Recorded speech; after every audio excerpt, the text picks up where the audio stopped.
Hello students, photoelectric effect, black body radiations all are completed. Now today we are going to discuss about spectrum.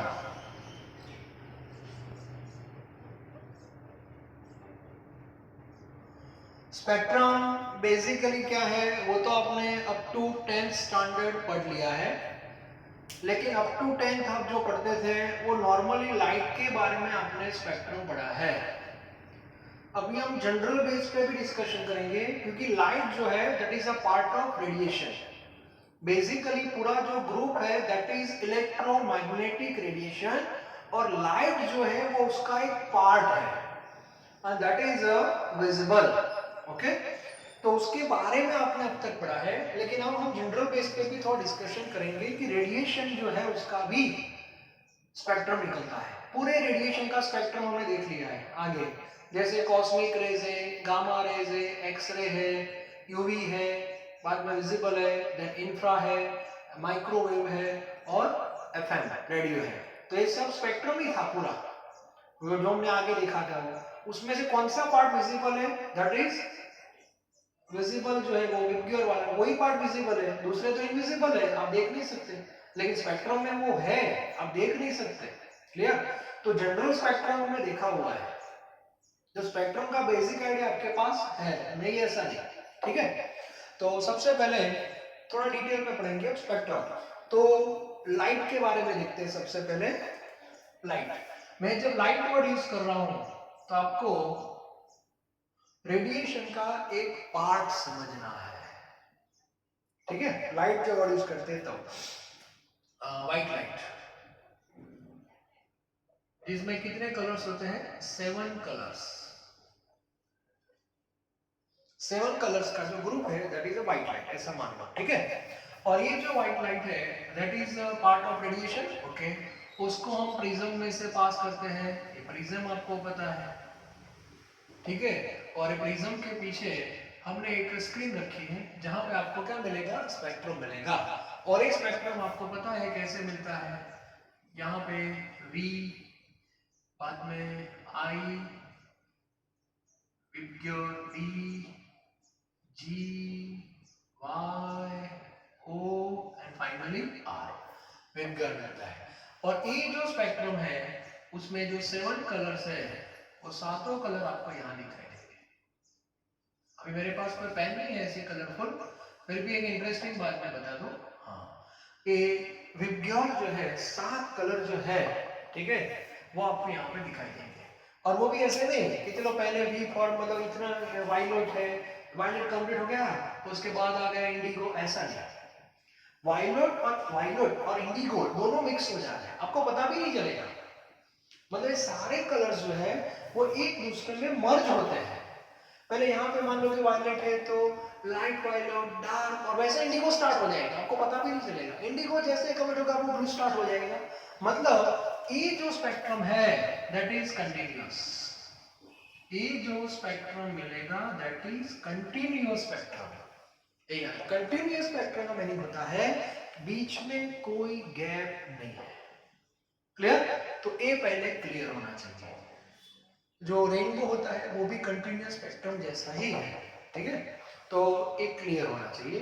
तो एक concept हमारा clear है। Up to 10th आपने ऐसा एक spectrum पढ़ा था, लेकिन वो पर्टिकुलर लाइट का था, जनरल नहीं था। यस, तो ए स्पेक्ट्रम हो गया।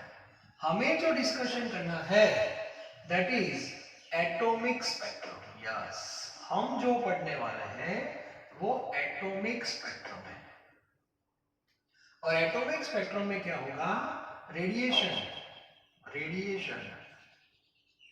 और second part that is matter. Yes, radiation और मैटर के बीच में क्या होगा? इंटरेक्शन। यस, हमें ए बनना है क्योंकि atomic spectrum it means spectrum of atom.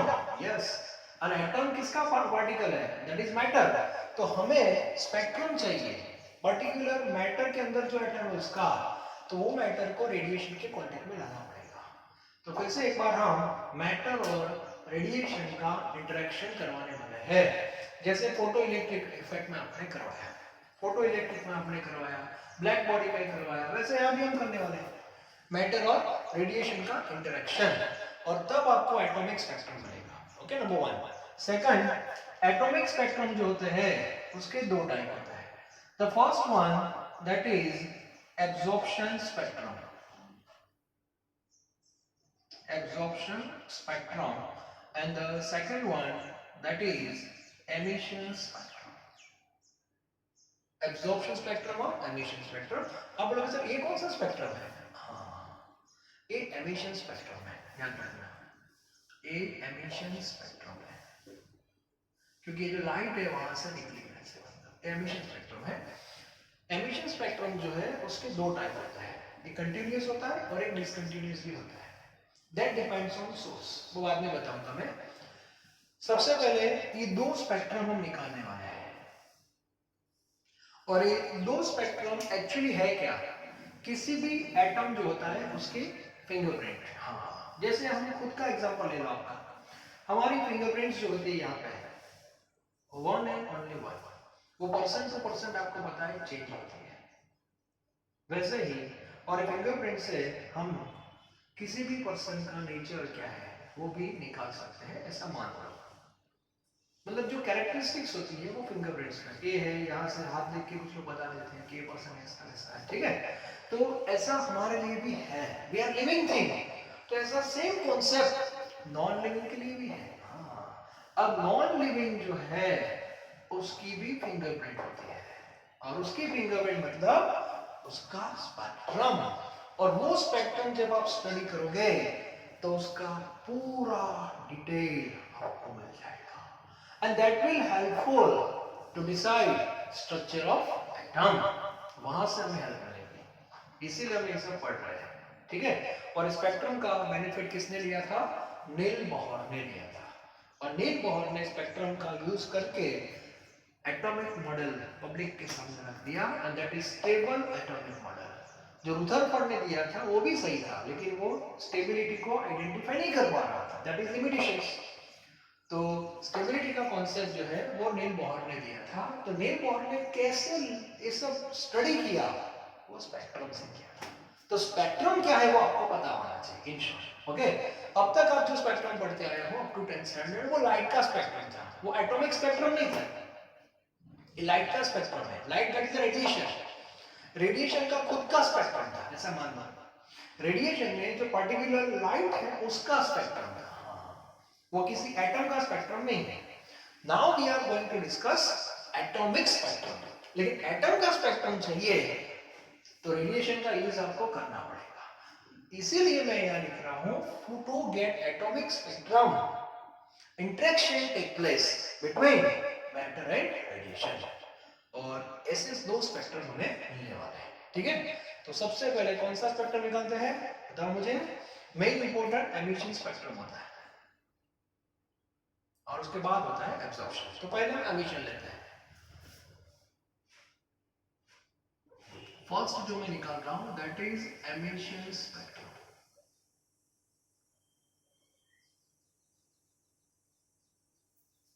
अब एमिशन स्पेक्ट्रम कैसा निकलता है वो देखो। मान लो कि यहाँ पे आपको एक सैंपल लेना है, ये आपका एक सैंपल है, सैंपल मींस मैटर, मैटर आगे, okay yes, matter made up of molecules, molecule contains atom और atom contains proton, neutron, electron, clear? तो उसके अंदर ये सब है। अब हमें इसके ये जो एटम है उसके अंदर उसका मुझे एमिशन स्पेक्ट्रम चाहिए, तो वो कैसे मिलेगा? तो उसके लिए सबसे पहले मुझे बाहर से ये जो सैंपल है इसको हीट करना पड़ेगा, हीट करना पड़ेगा, मतलब उसको एनर्जी देनी पड़ेगी, yes. So you have to supply heat, energy आप कोई भी फॉर्म में दे सकते हो, heat energy, electric energy, whatever, कोई भी एनर्जी आप दे सकते हो, ओके? अब जैसे मैं यहाँ पे खड़ा हूँ, अभी मैं कुल हूँ, सामने बैठा हूँ, ठीक है? अब कोई पर्सन सोचता है कि राहुल सर को कभी गुस्से में लाना है, तो अपने आप हो जाएंगे? पॉसिबल नहीं है। तो मुझे थोड़ा परेशान करेंगे, और एक धीरे धीरे धीरे धीरे धीरे धीरे मैं गुस्सा होगा, वो दुख दिखाई नहीं देगा, वो अंदर से वो एक्साइट करता है। ठीक है, तो यहाँ पे ऐसा होता है। ये जो हीट एनर्जी है वो किसको मिलेगी? बॉटम से मैं स्टार्ट करता हूँ, चलो मैटर को मिलेगी। मैटर मींस किसको मिली? अल्टीमेटली किसको मिली? मॉलिक्यूल को मिली। Molecule contains atom, atom contains proton, neutron, electron. तो फाइनली एनर्जी कहाँ मिलती है? इलेक्ट्रॉन को मिलती है बेसिकली। जैसे फोटो इलेक्ट्रिक इफेक्ट में हमने देखा था कि फोटोन के जो पैकेट थे वो डायरेक्ट किसके ऊपर अटैक करते हैं? इलेक्ट्रॉन के ऊपर। तो केमिस्ट्री का जो इलेक्ट्रॉन ही है, तो हर बार आपको इलेक्ट्रॉन को पिक्चर में लाना है। तो ऐसा मान लो कि ये जो हीट एनर्जी है वो इलेक्ट्रॉन को मिल गई। अब क्या होगा देखो, इलेक्ट्रॉन पहले लोअर लेवल पे थे, मतलब लाइट थे, कूल थे, ऐसा दिखाई नहीं देता, मैं रिप्रेजेंटेशन कर रहा हूँ। जैसे उनको एनर्जी मिली वो नीचे से कहाँ चले गए? ऊपर चले गए। यस, ठीक है। तो हीट एनर्जी के बाद एटम, तो मैं एटम वर्ड यूज कर रहा हूं, atom becomes excited, okay, excited and go at higher energy level, higher energy level। अब मुझे बताओ, मुझे गुस्सा चला आ गया, गुस्सा आ गया मुझे। अब मुझे बताओ, गुस्से में कोई भी पर्सन, मैं हो या आप हो, ज्यादा टाइम तक रह पाएंगे? Is it possible? Not possible. मतलब गुस्से में कोई भी पर्सन हो, कोई भी थिंग हो, लिविंग हो या नॉन लिविंग हो, वो एक्चुअली अनस्टेबल होता है, अनस्टेबल होता है। और अनस्टेबल क्या करता है? स्टेबल होने के लिए ट्राई करेगा। ठीक है, तो ये जो इलेक्ट्रॉन है वो थोड़े टाइम तक ऊपर रहेगा, उसके बाद वो नीचे आएगा। ऊपर जब गया था तब उसने एनर्जी क्या की थी? एब्सॉर्ब की थी। यस, अब नीचे आएगा तो उतनी ही एनर्जी वो रिलीज कर देगा। Simple, according to conservation of energy, input is equal to output. तो whatever energy absorb by atom, all energy emit in the form of radiation. तो यहां से जब इलेक्ट्रॉन वापस आएगा तो वो एनर्जी रिलीज कर देगा। और किस फॉर्म में रिलीज करेगा? अगेन आई से रेडिएशन। ये जनरल वर्ड है, नॉट लाइट ऐसा कंपल्सरी, रेडिएशन, बस जनरल वर्ड यूज कर दिया मैंने, रेडिएशन। ओके, तो रेडिएशन फॉर्म में वो रिलीज कर रहा है। उसको दिया था रेडिएशन ही दिया था, और वापस भी देखो रेडिएशन आ रहा है। ठीक है, और ये रेडिएशन को एनालाइज करना है, जैसे प्रिज्म और पूरा एक यूनिट रहता है, जैसे इसको स्पेक्ट्रोस्कोपी बोलते हैं उसको। और ये रेडिएशन जो है उसको हम स्क्रीन पे लाएंगे, और स्क्रीन पे जब इसको आप लाओगे तो ऐसे आपको लाइंस मिलेंगे, लाइक दिस। और ये जो स्पेक्ट्रम मिलता है दैट इज एमिशन स्पेक्ट्रम। ये स्पेक्ट्रम है एमिशन स्पेक्ट्रम। जैसे 1 2 3 4 5 6 7 8, अभी 9 मैंने ऐसे पोर्शन रखे हैं। ठीक है, हाँ, इसमें ऐसा होगा, मान लो कि ये थर्ड पोर्शन है, यहाँ पे ये पोर्शन डार्क है, यहाँ पे कुछ नहीं मिला आपको, गैप आ गया। यहाँ पे मान लो कि गैप आ गया, 6 में गैप आ गया, गैप है। मान लो कि यहाँ पे गैप आ गया, 8 में गैप आ गया, ऐसा मान लो। डिटेल में देखेंगे। हाँ, मतलब ये स्पेक्ट्रम ऐसा मिला, मतलब कंटिन्यूअस फॉर्म में बीच बीच में ऐसा डार्क पोर्शन आ गया, और इस स्पेक्ट्रम को बोलते हैं डिसकंटिन्यूअस, डिसकंटिन्यूअस स्पेक्ट्रम। और एक एटॉमिक स्पेक्ट्रा है, और इसको लाइन स्पेक्ट्रा भी बोलते हैं, लाइन स्पेक्ट्रा, क्योंकि सब लाइंस ही होती है। ठीक है, अब इसमें ऐसा फिक्स नहीं है कि ये विजिबल का, विजिबल होगा तो आपको नेकेड आई से देख सकते हो, लेकिन इसमें और तो जा सकता है, क्योंकि ये तो रेडिएशन है। रेडिएशन में आपको पता है कि विजिबल का पार्ट भी हो सकता है, इंफ्रा भी हो सकता है, यूवी भी हो सकता है, कुछ भी आ सकता है यहाँ पे, लेकिन आपको मिलेगा एक स्पेक्ट्रम, बस फिनिश। तो ये जो सैंपल है उसके अंदर जो एटम है ये उसका फिंगरप्रिंट आ गया, बस ये हो गया एमिशन स्पेक्ट्रम। मतलब किसी का भी एमिशन स्पेक्ट्रम निकालना हो तो ये इसके मेथड है। वो सब्सटेंस हमारे लिए सैंपल हो जाएगा, उसको एनर्जी दे दो, एनर्जी के बाद उसके जो इलेक्ट्रॉन्स है वो लोअर में से हायर में जाएंगे, वापस नीचे आएंगे, नीचे आएंगे रेडिएशन को एमिट कर देंगे, और उसको स्क्रीन पे हम ऑब्जर्व कर लेंगे with the help of spectroscopy. और ये जो स्पेक्ट्रम निकला दैट इज एमिशन स्पेक्ट्रम। तो किसी भी सब्सटेंस का एमिशन स्पेक्ट्रम कैसे निकालना है, ये इसकी मेथड है। ओके, बाद में आप बोलोगे सर एब्जॉर्प्शन स्पेक्ट्रम कैसे निकालेंगे, एब्जॉर्प्शन। तो फिर से सैंपल को मिलेगा, सेम सैंपल, हाँ ये सैंपल ले लिया। अब ये जो सैंपल है उसको हीट नहीं करना है, हीट नहीं करना है बस, ठीक है। ऐसा ही सिंपल लाइट आप पास करना, यहां से कोई भी ऐसे लाइट आप पास करना।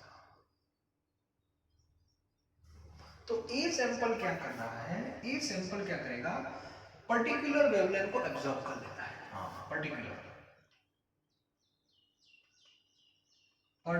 लैम्डा और फ्रीक्वेंसी एब्जॉर्ब,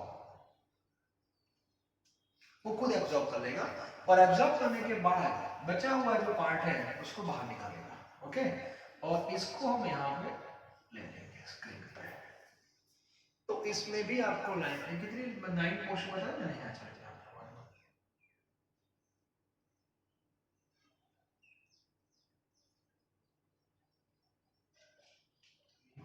5 6 7 8 और 9। अब देखो सबसे मजेदार बात क्या होगी, ए सैंपल का एमिशन स्पेक्ट्रम निकाला ऐसा हीट देके, और इस सेम सैंपल का मैंने एब्जॉर्प्शन निकाला। तो डिफरेंस क्या आता है दोनों में, दोनों एक दूसरे के नेगेटिव जैसे होते हैं। तो यहाँ पे मैंने थर्ड पोर्शन में डार्क रीजन था, तो यहाँ पे फर्स्ट और सेकंड ये पूरा डार्क हो गया, थर्ड आपको दिखाई दे रहा है। बाद में 6 डार्क 5 4 5 है, अब वो यहाँ पे लाइट है तो यहाँ पे वो डार्क हो गया। 8 है तो वहाँ पे 7 है तो यहाँ पे 7 हो जाएगा ऐसे, और यहाँ पे 9 यस लाइक दिस। मतलब ऐसा मान लो कि यहाँ जो कलरफुल पार्ट दिखाई दे रहा है, इस कलर के साथ हम कंपेयर करेंगे तो ज्यादा इजी रहेगा। मान लो कि यहाँ कलरफुल पार्ट जो है वो यहाँ ये जगह पे डार्क हो जाता है, ब्लैक, और यहाँ जो ब्लैक था यहाँ पे कलरफुल हो जाता है। मतलब टोटल लाइट के बेस पे हम सोचे, लाइट के बेस पे, तो यहाँ पे मान लो कि 3 कलर आपको दिखाई दे रहे हैं, तो यहाँ पे आपको 4 कलर दिखाई देंगे। बस बना रही नहीं, ओके कोई बात नहीं, लेकिन अभी इतना तो पता चला ये दोनों स्पेक्ट्रम कैसे निकालना है। एक ही सैंपल के दो स्पेक्ट्रम होते हैं, एब्जॉर्प्शन और एमिशन। एब्जॉर्प्शन के लिए वो सैंपल में से लाइट पास कर देनी है, और एमिशन स्पेक्ट्रम निकालना है तो आपको क्या करना है, उसमें से उसको हीटिंग करना है, और हीटिंग के बाद जो भी स्पेक्ट्रम यहाँ से निकलता है, ठीक है, उसमें इस टाइप का वेरिएशन है। मतलब अभी हम बहुत सारे, लेकिन जो विजिबल पार्ट है उसको लेके हम अभी चल रहे हैं। तो 7 कलर्स जो होते हैं उसमें से यहाँ पे 3 कलर आए और यहाँ पे 4 कलर। अभी मैंने वही पार्ट लिया विजिबल का, दूसरे भी हो सकते हैं इसमें, लेकिन अभी उसमें मत जाओ, ठीक है। तो 3 और 4 ये एब्जॉर्प्शन और एमिशन स्पेक्ट्रा है। अब देखो क्या होगा, कंक्लूजन में निकलता हूँ दोनों बातों का। कंक्लूजन क्या है, एक सिंपल वे में मैं आपको बता रहा हूँ, थोड़ा दिमाग लगाना, ज्यादा नहीं। ये सब टेक्स्ट में लिखा नहीं है, लेकिन मैं मेरे हिसाब से आपको थोड़ा बता रहा हूँ इसमें होगा क्या एक्सैक्टली।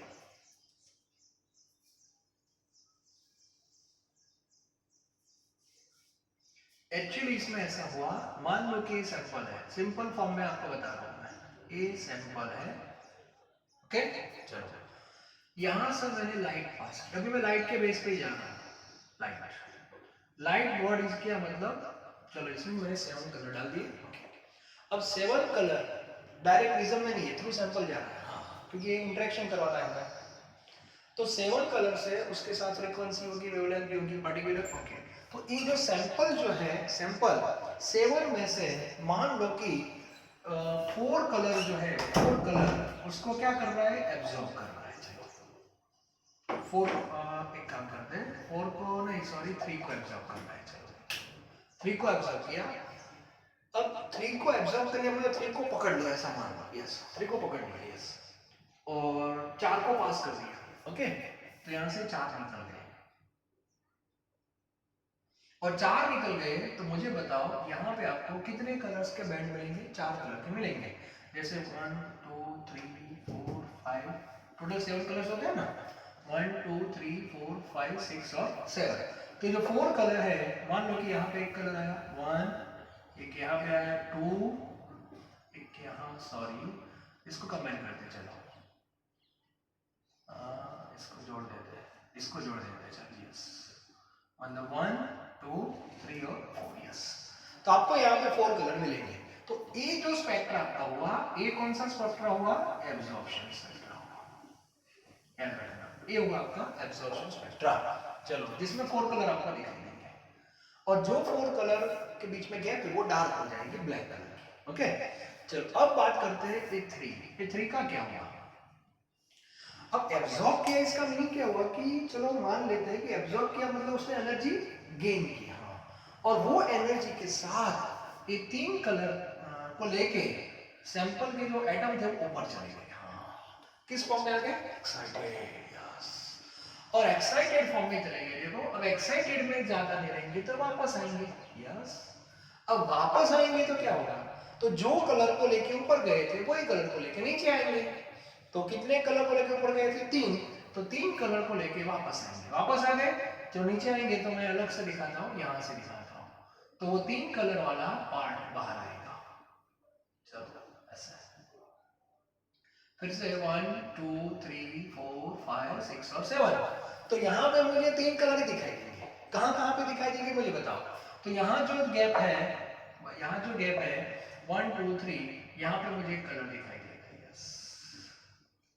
दूसरा मुझे कलर दिखाई देगा, ये 1 2 है, ये वाइट हो जाएगा, ये कलर आ गया।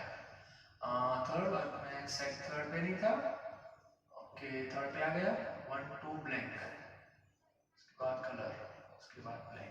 मुझे कितने कलर दिखाने? 3 दिखाने हैं ना, ओके, एक ऊपर दिखाऊंगा, यस, और फिर एक यहाँ पे,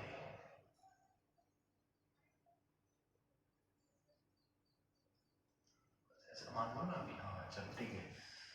तो यहाँ पे 4 कलर आए, यहाँ पे 3 कलर आए, ये दोनों का ये एमिशन स्पेक्ट्रा हो गया। ये कौन सा स्पेक्ट्रा हो गया? एमिशन स्पेक्ट्रा हो गया। और ये हो गया आपका एब्जॉर्प्शन स्पेक्ट्रा। ये दोनों को आप कंबाइन करते हैं, ये दोनों को आप कंबाइन कर दो और बीच में से सैंपल निकाल दो। ये दोनों को कंबाइन कर दो, सैंपल निकल तो डायरेक्ट लाइट हो जाएगी, तो सेम कलर हो जाएगी ना। तो ऐसे सोचना है, एमिशन और एब्जॉर्प्शन। तो बेसिकली इस बेस पे बातें करते हैं। जैसे कोई पर्सन है, ये सिंपल कोई पर्सन है, चलो अब ये पर्सन का नेचर हमें चेक करना है। तो ए पर्सन को हमने कितनी लाइन बताई? 7 पॉइंट मैंने उनको बताए, 7 बातें मैंने उनको बताई, ठीक है। अब ये पर्सन क्या करेगा? अपना जो नेचर है उस हिसाब से वर्क करेगा। तो मंडे उसने क्या किया? मंडे उसने 7 में से 3 बातें को बॉडी के अंदर दबा दिया। मैं किसी को नहीं बताऊंगा ऐसे, हाँ। तो मंडे उसने 7 में से 3 नहीं बताई, कितनी बताई? 4 ही बताई।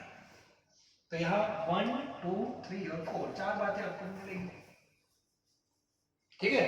अब ये 3 बातें है वो उसने दबा के रखी है।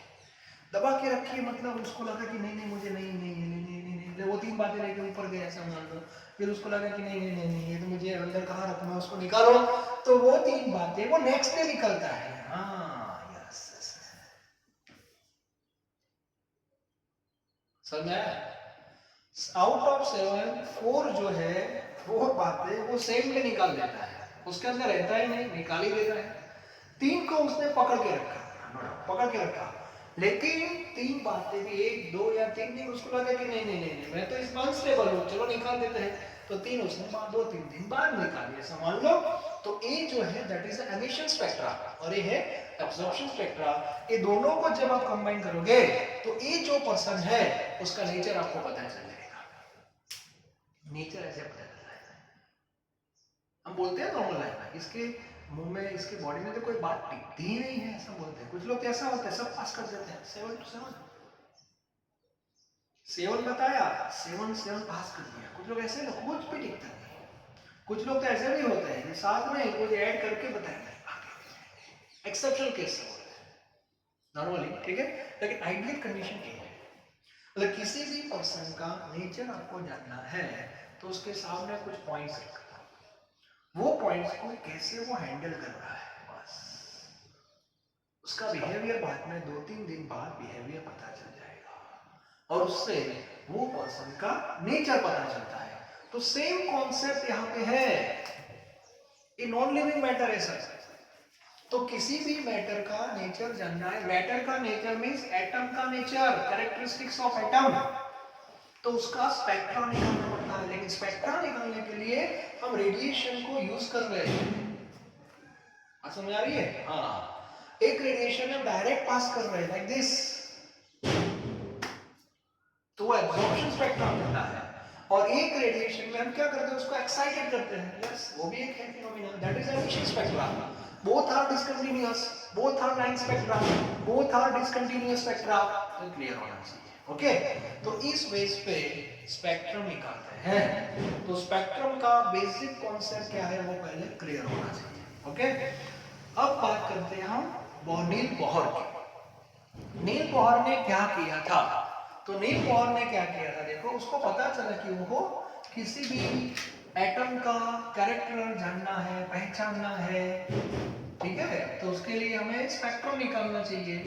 तो नील बोहर भी साइंटिस्ट तो था ही, तो उसको भी लगा कि चलो हम भी स्पेक्ट्रम निकालते हैं। तो उसने सबसे बेसिक एटम कौन होता है हमारा, हाइड्रोजन। तो नील बोहर ने हाइड्रोजन का स्पेक्ट्रा निकाला था। ये सब जनरल डिस्कशन है।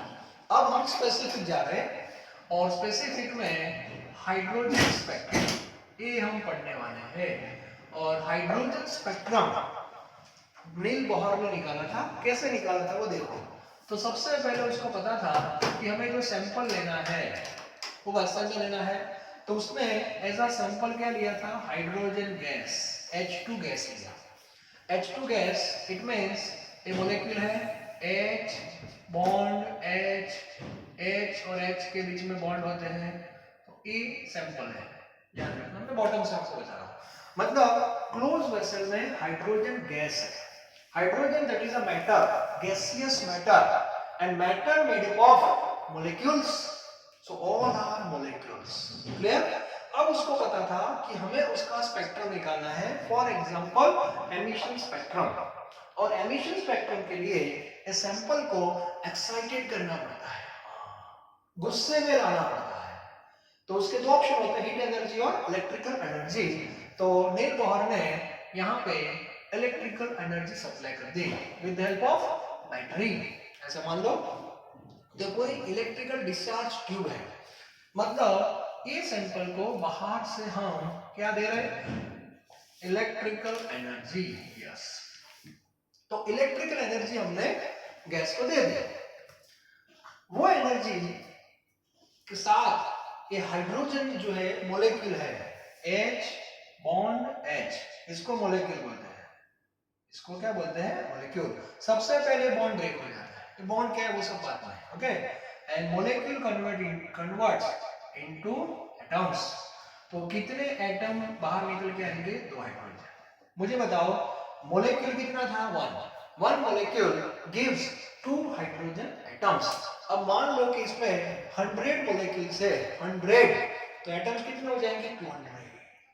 तो सबसे पहले तो मॉलिक्यूल ब्रेक होता है, क्योंकि इलेक्ट्रिकल एनर्जी है, तो मॉलिक्यूल ब्रेक हो जाएगा, कन्वर्ट इनटू एटम्स। उसके बाद ये जितने भी एटम्स है, ऑल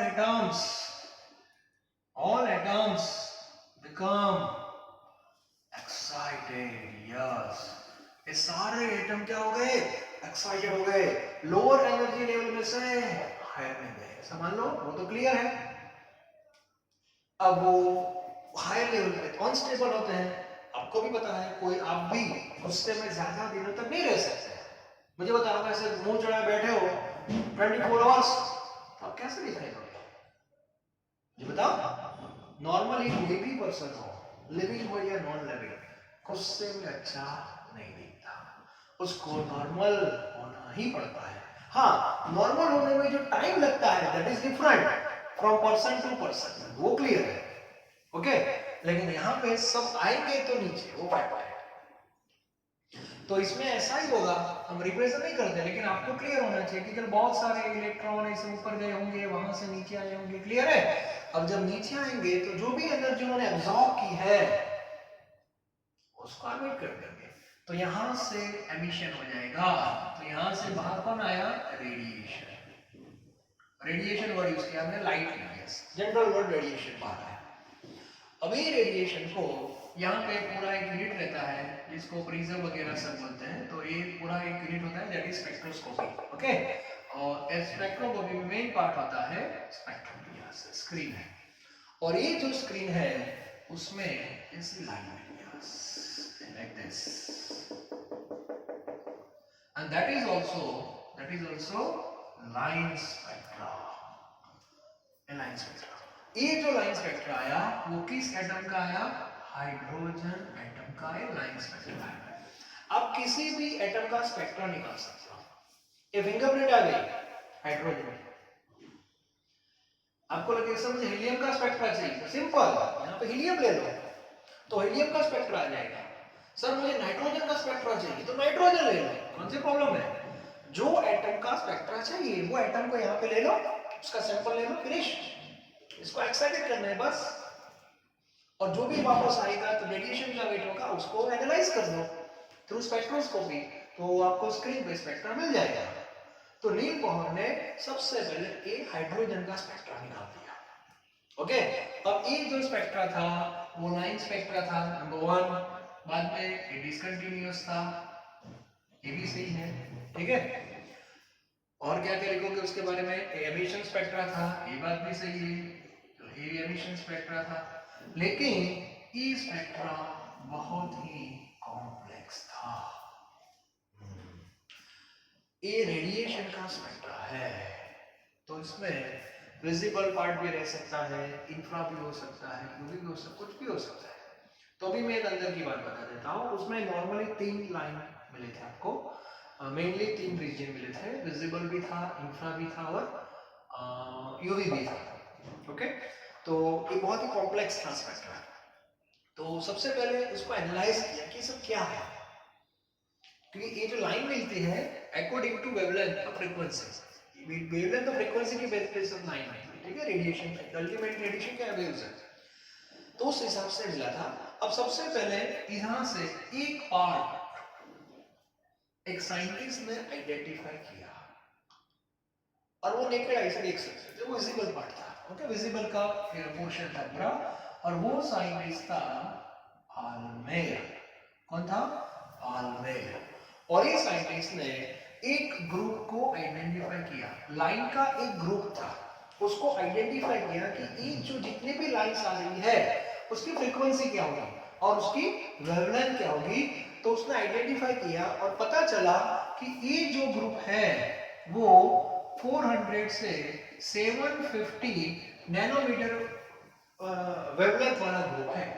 और आपको भी पता है कि 400 टू 750 जो नैनोमीटर है एक किस रीजन का है, दैट इज विजिबल।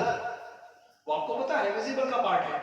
तो बाल्मेर ने क्या किया, एक मैथमेटिकल फॉर्मूला डाल दिया, and that is applicable for this region. और जितनी भी लाइंस थी सब पे वो फॉलो कर रहा है, प्रैक्टिकल से प्रूव कर दिया था उसने, ओके। तो बाल्मेर ने एक फॉर्मूला दी थी। अब आपको पता है कि जितनी भी लाइंस होती है that is according to wavelength and frequency, wavelength, frequency, wave number, ये सारे टर्म्स आपको पता है, वेव थ्योरी में आ गए, फ्रीक्वेंसी, वेवलेंथ और वेव नंबर। तो बाल्मेर ने जो फॉर्मूला दी that is in terms of wave number, और ये फॉर्मूला है nu bar. Nu bar is equal to 109677। Text book में शायद यह पॉइंट हो गया गलती से, एक्चुअली 109677 है, in bracket 1/2 square minus 1/n square, where n is equal to 3, 4, 5 अब ये फॉर्मूला कैसे यूज करना है वो मैं बाद में बताऊंगा, लेकिन पॉइंट वाइज आपको बता रहा हूं। हाइड्रोजन स्पेक्ट्रम के बाद एक कॉम्प्लेक्स स्पेक्ट्रम था। सबसे पहले बाल्मेर आया, बाल्मेर ने विजिबल रीजन को आइडेंटिफाई कर लिया क्योंकि वो इजी था, और विजिबल रीजन में जितनी भी लाइंस थी वो ये मैथमेटिकल फॉर्मूला को फॉलो कर रही है। मतलब यहाँ से कोई भी लाइन की वैल्यू यहाँ पे आप रखोगे फॉर्मूला, ये सब क्या है बाद में बताऊंगा मैं, ठीक है। तो ये जो आंसर आएगा आपका, ये न्यू बार का आंसर आएगा, nu bar is equal to 1/λ। तो पहले आंसर न्यू बार का आएगा, न्यू बार से हम लेमड़ा निकाल सकते हैं, तो लेमड़ा का जो आंसर था वो ए रेंज में था, 400 टू 750 नैनोमीटर में था। मतलब एक ग्रुप पूरा जो था उसमें जितनी भी लाइंस थी, लाइंस, ठीक है, ये सबकी वैल्यू को यहाँ पे रखा, न्यू बार फाइंड किया, उसके बाद लेमड़ा फाइंड किया, तो सबका आंसर ए रेंज में आ रहा है। It means this formula is applicable for visible region. Clear हो गया? और ये जो ग्रुप बना that is called Balmer series, इसको बोलते हैं बाल्मर सीरीज। सीरीज का मीनिंग होता है that is a bunch of lines, bunch of lines. Series मतलब कोई एक लाइन है, बहुत सारी लाइंस होती है, 1 2 3 ऐसी लाइंस होती है, और सबकी वेवलेंथ ए रेंज में आती है, सभी लाइंस की वेवलेंथ ए रेंज में आ जाती है। ओके, तो सबसे पहले बाल्मर ने आइडेंटिफाई किया, उसके बाद तो ऐसे बहुत सारे ग्रुप थे यहां तो एक साइंटिस्ट आया जिसका नाम है रिडबर्ग, और रिडबर्ग ने एक जनरल फॉर्मूला दिया and that is applicable for all spectrum, पूरा स्पेक्ट्रम को आइडेंटिफाई कर दिया।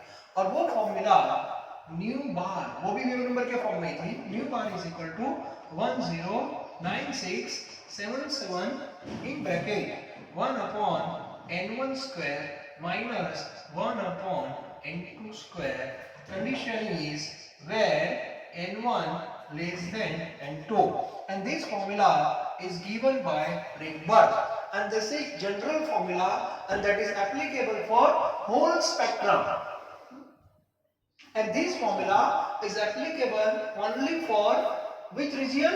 Only visible part, उसके लिए applicable है, ठीक है। तो इस बेस पे सब फॉर्मूला है। नेक्स्ट लेक्चर में हम डिटेल में पढ़ने वाले हैं कि फॉर्मूला को कैसे अप्लाई करना है, लेकिन अभी आपके दिमाग में आज का मेरा टॉपिक था, उसका कंक्लूजन मैं आपको निकालना। किसी भी पर्सन का नेचर हमें जानना है तो उसके दो स्पेक्ट्रम निकालो, एब्जॉर्प्शन एंड एमिशन। सिमिलरली किसी भी एटम का नेचर जानना है तो हमें स्पेक्ट्रम निकालने पड़ेंगे, और वो स्पेक्ट्रम दो होते हैं, absorption and emission. But emission spectrum is very very useful, ये एमिशन स्पेक्ट्रम ही है, और जिससे हाइड्रोजन का नेचर पता चल जाता है, और वही नेचर का नील बोहर ने यूज किया था टू रिप्रेजेंट एटॉमिक मॉडल। तो ये क्लियर होना चाहिए। ओके, तो एब्जॉर्प्शन स्पेक्ट्रा कैसे निकालते हैं, एमिशन कैसे निकालते हैं, वो डिफरेंस मैंने आपको बता दिया था। एब्जॉर्प्शन निकालना है तो लाइट को बस पास कर दो और जो स्पेक्ट्रा मिला दैट इज एब्जॉर्प्शन। एमिशन निकालना है तो सैंपल को हीट करना पड़ेगा और बाद में लोअर से वो हायर में जाएंगे, हायर में से लोअर में आएंगे और वहां से एमिशन निकाल लेंगे, दैट इज एमिशन स्पेक्ट्रा।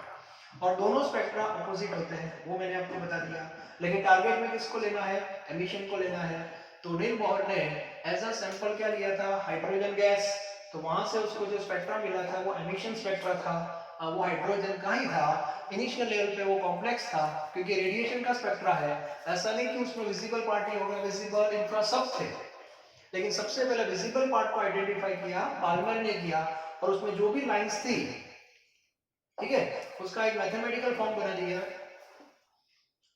और आंसर 400 टू 750 के रेंज में आ जाता है। तो ये फॉर्मूला बाल्मर ने दी, और बाद में विद टाइम रिडबर्ग ने एक general formula they the that is applicable for all spectrum, ठीक है।